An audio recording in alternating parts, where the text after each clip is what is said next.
경상남도 하동의 조용한 마을. 요 비닐하우스 안은 날마다 여름입니다. 무려 10년 전부터 말이죠.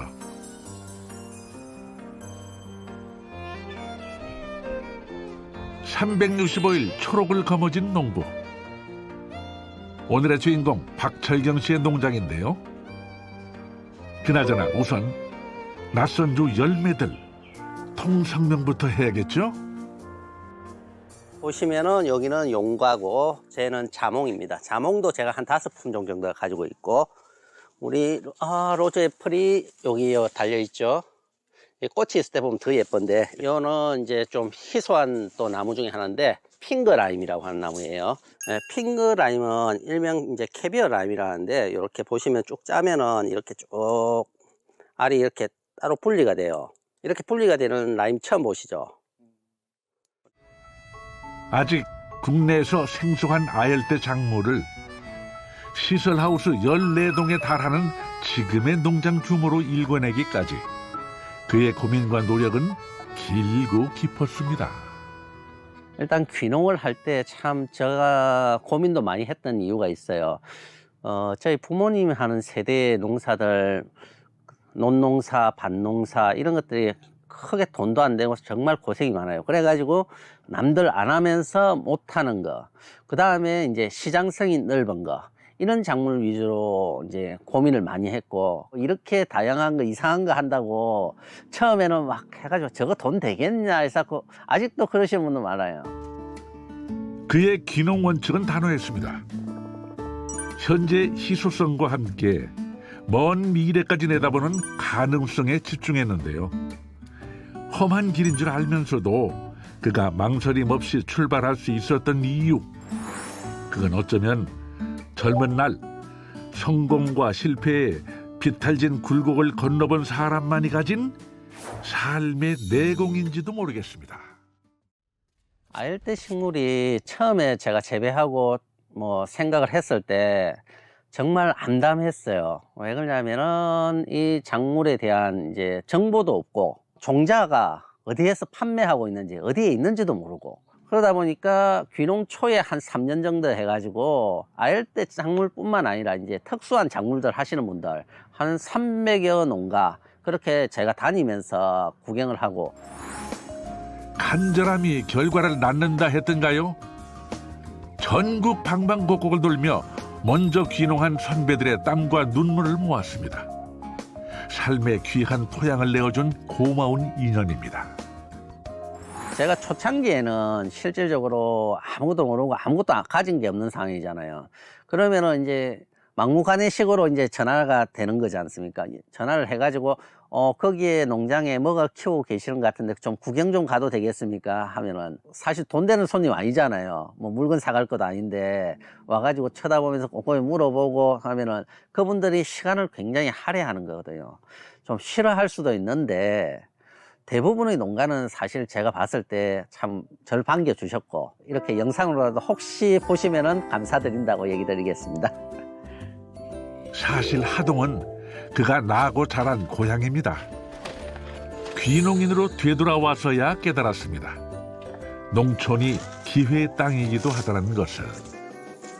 가만히 앉아 있으면은 누구도 가르쳐 주질 않아요. 우리 농업기술센터 아니면 귀농기촌센터 이런 데 가가지고 알아보시면은 굉장히 많아요. 그리고 이제 제가 시설 같은 경우 뭐 체리 같은 경우는 하우스 짓는데 50%또 보조 사업이 그때 마침 생겼더라고요. 그게 선정이 돼가지고 시설 하우스 또 제가 50% 부담이었거든요. 한 1억 정도 그때 당시에는 들었는데 한 5천만 원의 돈은 어마어마한 돈이잖아요. 귀농초에 없는 돈에. 각 지자체마다 또 중점적으로 하는 사업들이 다 따로 있어요. 그러니까 다양한 이제 활용을 하시는 게 가장 중요합니다. 여기 영천의 한 과수원에선 켜켜이 두터워진 햇볕과 바람을 날마다 힘껏 삼키며 복숭아가 익어갑니다. 복숭아밭에 아기 호랑이가 나타났습니다. 오늘의 주인공 가족을 소개할 때 이보다 더 귀여운 인사말은 없을 것 같은데요. 올해 인생 첫 복숭아를 직접 만나게 될 2살배기 호랑이입니다. 엄마 아빠 손잡고 복숭아밭으로 소풍 나오는 걸 제일 좋아한다고 하는데요. 아빠 창목 씨는 오늘도 호랑이 기운 솟아납니다. 자, 해봅시다. 자, 해봅시다.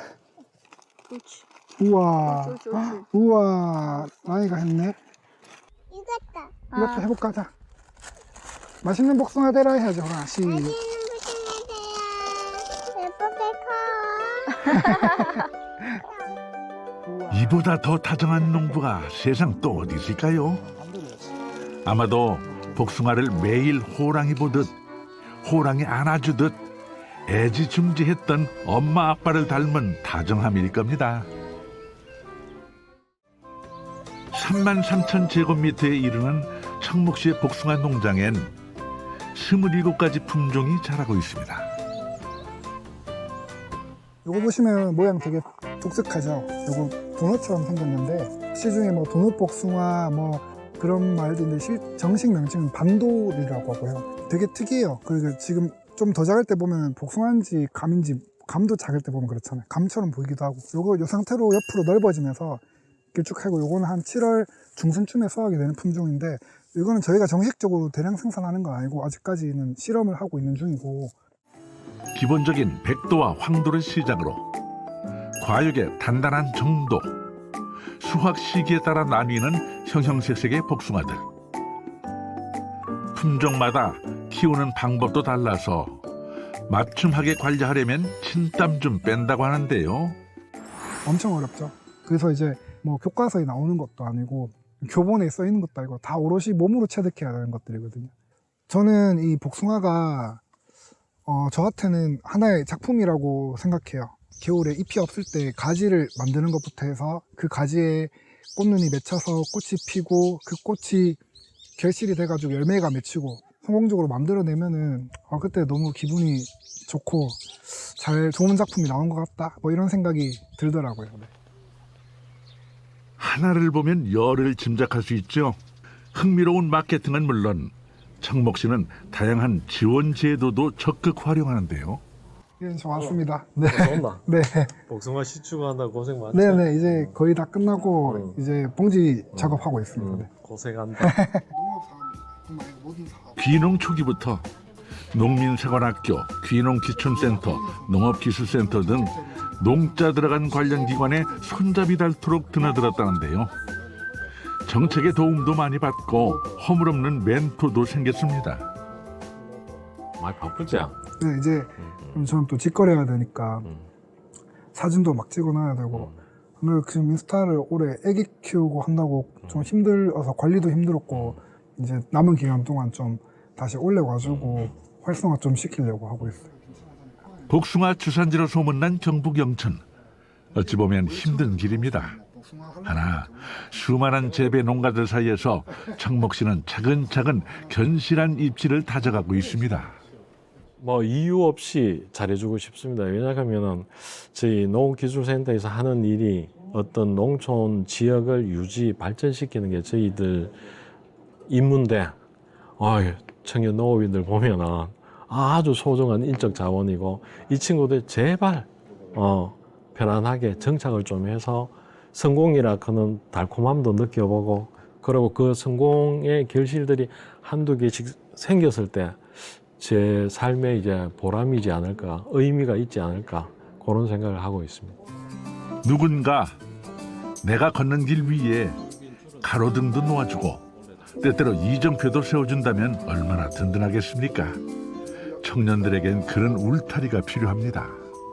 기술센터가 그런 곳인 것 같아요. 이게 항상 문이 열려 있는데 잘 모르시는 분들도 많거든요. 그래서 농업에 관심이 있고 또 자기가 특히 청년들이 이제 여기 자리 잡고자 하면은 가능하면은 혼자서 이렇게 하지 말고 하기 전에 한번 와서 자문도 구해보고 이렇게 엄청 많이 도움을 주시기 때문에 이렇게 와서 도움을 좀 받았으면 좋겠습니다. 자연의 아름다움은 초록빛이 눈부시게 빛나는 한여름 들녘에서도 묻어나죠. 이맘때가 되면 농부들의 발걸음이 바빠지는데요. 벼는 농부의 발소리를 들으면서 자란다는 말이 괜히 있을까요? 아이고, 이거 풀이요. 돌았으면 이거는 이게 이렇게 길게 나가요. 이렇게 길게 나가서 이 잠식을 하면요, 이 위로 벼 위로. 그래서 이거는요 항상 늘 저쪽 옆으로는 내가 어제 다 해줬는데 이게 다 뽑아줘야 돼요. 안 뽑아주면 뜯기면은 또 거기서 또 풀이 올라오고, 관리라는 게 이게 쌀을 먹으면 이렇게 수고를 해야 된답니다. 여기 이제 이거는 지금 벼가 아니고 이건 피예요. 약 처리를 해가지고 피를 죽이면 되는데, 이게 약 처리하면은 이건 친환경으로 인정을 못 받아요. 농사는 땅만 일구는 게 아니죠. 우리 몸과 자연까지 생각합니다. 이게 우렁이가 알 까는 거예요. 요게.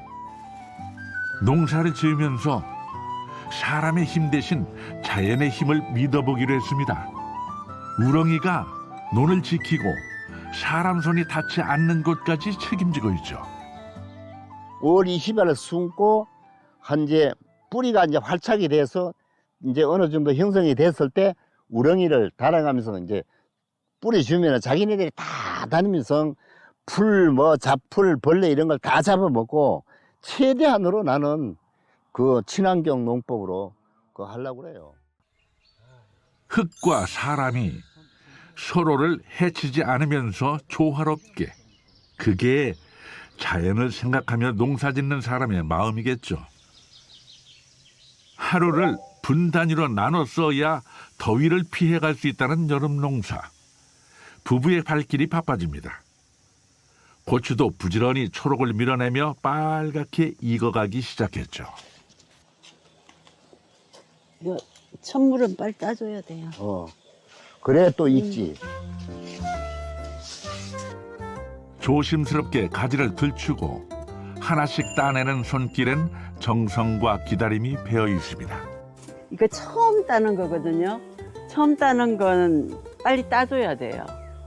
그래야 다음부터 맛있어요. 고추는 뜨거운 시간과 함께 붉은색을 채워갑니다. 그 하나하나에 얼마나 많은 수고가 담겼을까요? 더운 날의 고추 농사는 고단하지만 농사는 땀과 노력을 기억하며 꼭 그만큼의 열매로 보답하기에 잘 자란 고추에 마음을 기댑니다. 요런 거는 물 부족이에요. 이렇게 휘어졌죠. 수분이 그렇게 많이 줘도 지금 물이 약간 부족하나 봐요. 요렇게 약간 요 고가라 그러거든요. 휘어졌다고. 요런 건 물 부족. 부지런히 눈길을 주고 세심하게 마음을 쏟았는데도 부족함이 있었나 봅니다. 흙 속의 뿌리까지 헤아릴 수 없다고 생각하면서도 미안한 마음이 밀려옵니다. 지금 이게 물 줄 거예요. 이게 점점 호수라고 요거 옆에 양쪽을 구형이 팡팡 뚫혔는데 이 비닐 안에 전부 쫙 깔아놨어요. 다른 분들은 겉에다 가는데 이러면은 물이 흐실이 없고, 그래가지고 이게 손가락으로 옆 잎에를 이렇게 찔러가지고 수분이 없으면요 물 매일 줘야 돼요. 예, 미생물 또 주면은 안에 있는 이 균이 안에서 미생물이 들어가서 다 그냥 제거시켜주기 때문에 저희 같은 경우에는 미생물을 집에서 배양해가지고 거의 한 열흘에 일주일 간격으로 계속 주니까 고추가 이게 보다시피요 가지만 하잖아요. 이게 큼지막하게 잘 자라 선명한 붉은색을 채워가는 고추.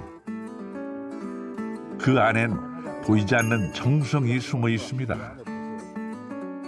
이게 이제 액비에 이제 고추에 작물에 주려고 저는 이 고등어 싱싱한 걸 가지고, 고등어 보통 45kg에 설탕하고 그다음에 그 부엽토하고 소금하고 배양을 해가지고 한 1년 정도 삭혀요. 여기다가. 그럼 빼고 뭐가 싹 그냥 단백질, 칼슘, 모든 영양이 여기 있거든요. 오랜 시간과 많은 수고가 필요한 친환경 농사. 하지만 자연에 맞춰 농사를 짓겠다는 결심은 10년 전부터 흔들림이 없습니다. 그리고 이런 결심을 더 단단하게 해준 게 지원 사업인데요. 시설하우스 지원 사업과 원예 소득 장목 육성 지원 사업을 통해 경제적 부담을 줄일 수 있었던 게 큰 도움이 됐습니다. 지원 사업은 고추밭에 하우스 50평, 그다음에 물탱크, 또 저온 저장고, 고추 건조기, 갈리기 그렇게 받았어요. 저희 같은 경우는 이제 노령이고 많이 지원 받으려고 안 했어요. 그냥 꼭 필요한 것만 받았는데 뭐 젊으신 분들은 하우스도 많이 받을 수 있고 군청이나 어디에서 건장하는 작물 같은 경우는 뭐 굉장히 많이 지원받을 수 있어요. 깨끗한 자연과 키우는 사람의 정성, 그리고 든든한 지원이 만나서 건강한 친환경 먹거리가 자라고 있습니다. 이렇게 정성을 보이는데 너도 아빠의 그 마음을 읽어서 잘 자라라. 나는 고추 니네들 잘 자라는 거 보고 나는 매일 아침 일어나 오잖냐. 잘 먹고 잘 커주세요, 고추야. 농사는 누군가의 손길과 기다림이 만들어낸 조용한 기적입니다. 그 결실을 안고 돌아가는 길.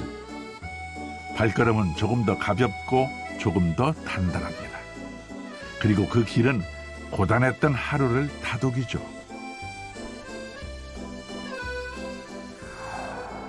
탐스러운 결실을 거둔 바쁜 손길을 멈추고 농장 옆 그만의 아지트로 향하는데요. 이곳은 그윽한 세월의 시간이 빚어낸 술이 있는 양조장입니다. 그는 하동 대봉감을 원료로 와인을 만듭니다. 여기는 어찌 보면 저희 와이너리의 그 역사를 한눈에 알 수 있는 곳입니다.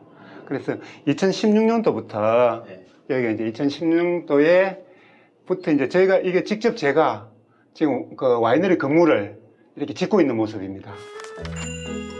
성공 가도를 달리던 도시의 삶을 접고 지난 2016년 고향으로 돌아와 새로운 씨앗을 뿌렸습니다.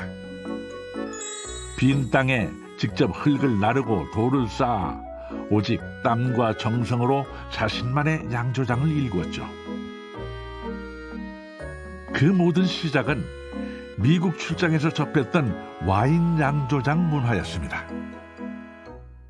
우연찮은 기회에 그 샌프란시스코 그 위쪽 그 검문교 지나서 그 위쪽에 나파밸리 소노마 카운티 있는데 그 와이너리 엄청난 와이너리 단지를 갖다가 구경할 그런 기회가 있었습니다. 우리나라는 술은 주로 좀 동료용 또는 스트레스 해소용 그런 쪽인데 거기는 좀 즐기기 위한 와인이라는 술이 그런 용도로 많이 쓰이고 있는 걸 보고 이런 어떤 와인을 통한 어떤 와이너리 문화 이런 걸 우리 한국에 가서도 또 특히 제 고향에 가서도 이런 걸 좀 제가 할 수 있다면은 아마 좀 보람된 좀 어떤 사회적으로도 문화적으로 좀 보람된 일이 되지 않을까. 낯선 땅에서 피어난 작은 꿈을 고향에서 펼치기로 한 건데요. 어쩌면 무모할 정도로 과감한 결단이었습니다. 가장 깊고 가장 행복한 한 잔을 얻기까지 그 과정이 절대 순탄치만은 않았습니다. 아무도 가지 않은 길을 홀로 개척하는 일은 벅차고 외로웠고요. 체계적인 이론 없이 열정만으로 부딪혔던 시간은 막막하기도 했습니다. 저도 제가 뭐 와인을 전공한 사람이 아니기 때문에 처음에는 전혀 잘 몰랐거든요. 그래서 한 3년 정도 예산 쪽에 가서 또 그분 전문가분한테도 많이 물어보고 한 3년 정도는 걸린 것 같습니다. 감으로 이 와인을 담으면 좀 맛이 좀 다른가 해요?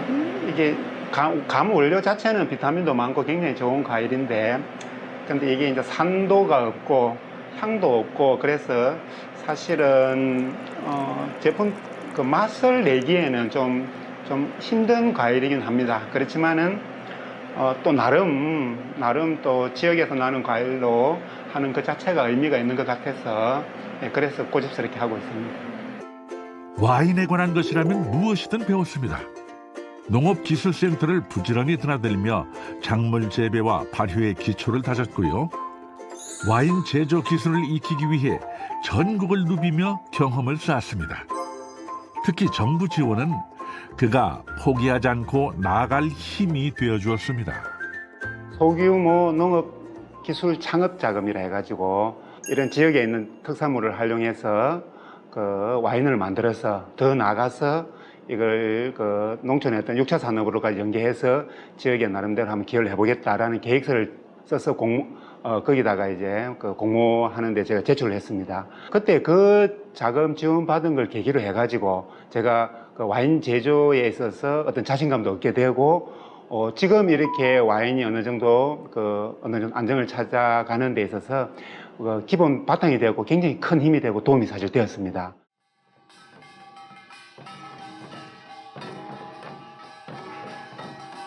흥겨운 풍물 소리가 섬진강변을 따라 울려 퍼지는 지역 축제장. 활기 넘치는 축제장 한편에 대봉감 와인 시음 부스를 마련했습니다. 아직은 낯선 대봉감 와인이 손님들에게 어떤 새로운 맛으로 다가갈지 기대됩니다. 이게 여기 악양에서 나는 게 그 주산품 중에 하나가 대봉감이거든요. 그 대봉감으로 만든 와인입니다.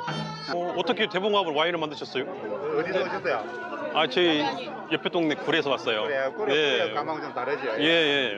대봉감이 산미가 별로 작은 과일인데도 이렇게 와인이 된다는 게 신기해요. 이거 특허 내셨어요? 특허 내셨어요? 특허까지는 안 됐습니다. 특허를 내셔야지. 노하우를 네, 갖고 있기 때문에. 아니에요. 특허 내셔야지. 수많은 인고의 시간과 노력 끝에 작은 결실로 피어난 대봉감 와인. 그는 와인을 통해 지역 문화를 더욱 풍성하게 만드는 일에 앞장서고 싶습니다. 판매하시나요? 판매도 하고 지금 지금 여기서는 판매 안 하고 어디서 가셔야 돼요? 그동안 약간 주눅이 들어 있었는데 제 제품 맛에 대해서 이렇게 또 좋은 반응을 해주시니 저도 좀 기운이 납니다.